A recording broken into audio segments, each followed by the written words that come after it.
యానం మరియు పరిసర ప్రాంత ప్రజలకు అందరికీ కూడా ఇక్కడ ఓఎన్జీసీ చుట్టుపక్కల ఉన్న ప్రాంత ప్రజలందరూ కూడా నేను తెలియజేసేది ఏంటంటే దర్యాలు తిప్ప సొసైటీ ల్యాండ్ ఏదైతే ఉందో దాని పక్కన పైప్ లైన్ అనేది వెళ్ళడం జరిగింది. దయచేసి ఒకసారి చూపించండి. ఇక్కడ పైప్ అనేది లీక్ అయింది. ఒకసారి చూసినట్లయితే మేము దగ్గరగా తీసుకెళ్తాం. అక్కడ పైప్ లీక్ అయింది. స్మెల్ కూడా వస్తుంది. ఇక్కడ నుంచి స్మెల్ కూడా వస్తుంది. ఇక్కడ ఎవరు కూడా పట్టించుకునే వాళ్ళు లేరు. దగ్గర తీసుకెళ్ళి ఇక్కడ ఎవరు కూడా పట్టించుకునే వాళ్ళు లేరు.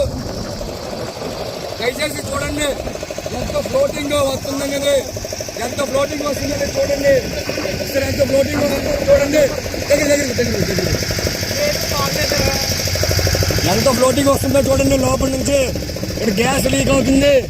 దయచేసి దీని మీద ప్రభుత్వ అధికారులు అలాగే మీడియా ప్రతి ఒక్కరు కూడా పట్టించుకుని మీరు చూస్తున్నారు.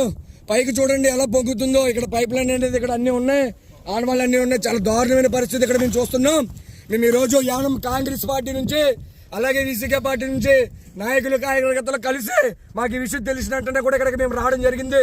ఒక్కసారి వీడియో చూడండి ఎంత దీనివల్ల డ్యామేజ్ అవుతుంది, దీనికి ఎవరు సమాధానం చెప్తారు, దీనివల్ల పిస్టల్ పోవడం జరుగుతుంది. దీని మీద స్పందించాల్సిన నాయకులు ఏమయ్యారు, ప్రభుత్వ అధికారులు ఏమయ్యారని నేను అడుగుతాను. నేను ఈరోజు క్వశ్చన్ ఇస్తాను అందరికీ కూడా. మల్లాడి కృష్ణారావు గారు అలాగే ఉన్న లోకల్ ఎమ్మెల్యే గారు మీరు ఏం చేస్తున్నారు, ఇలాంటివన్నీ కూడా మీరు తెలుసుకుని దీని మీద స్పందించాలి. రేపొద్దున జరగరాని కూడా ఏదైనా అనర్థం జరిగితే దీనివల్ల ఎవరు సమాధానం చెప్తారు. ఇది భయంకరమైన స్మెల్ రావడం జరుగుతుంది. మీరు దయచేసి దీని మీద స్పందించి వెంటనే తగిన యాక్షన్ తీసుకోవాలి. దీనివల్ల కూడా చాలా డ్యామేజ్ ఉంటుందని తెలుస్తున్నాం. మేము అక్కడికి వెళ్ళడానికి భయం వేస్తుంది.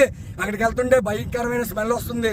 దయచేసి మీరు అందరూ కూడా దీని మీద స్పందించి ప్రతి మీడియాలో కూడా రావాలని చెప్పి ఇక్కడ ఏదైతే ఓఎన్జీసీ సంస్థ ఉందో అలాగే ఇక్కడ దర్యాలతో సొసైటీ భూమి పక్కనే జరుగుతుంది. ప్రతి ఒక్కరు కూడా దీని మీద స్పందించి దీని యానం ప్రజల్ని అలాగే చుట్టుపక్కల ఉన్న ప్రజల్ని కూడా కాపాడాలని, అలాగే లోపల ఉన్న చేపలు కూడా చనిపోయే పరిస్థితులు ఉన్నాయి. మీరు దయచేసి దీని మీద స్పందించారని చెప్పేసి కోరుకుంటూ ఈ రోజు యానం కాంగ్రెస్ పార్టీ అధ్యక్షులు అద్దరి దినేష్ అలాగే వీకేసీ పార్టీ నుంచి బెల్లం చిన్న గారు అలాగే ఇక్కడ ఉన్న జాన్ గానీ, మణికంఠ గానీ, భైరవ్ గానీ, అలాగే విజయ్ గానీ, హర్ష గానీ వీళ్ళందరూ కూడా తెగించి మేము ఇక్కడికి వచ్చి మేము ఈ వీడియోలో ఈ వ్యూస్ అనేది మీకు చూపించగలుగుతున్నాం. దయచేసి ప్రజలారా ఆలోచించి దీని మీద దీన్ని స్పందించాలి ప్రతి ఒక్కరు కూడా.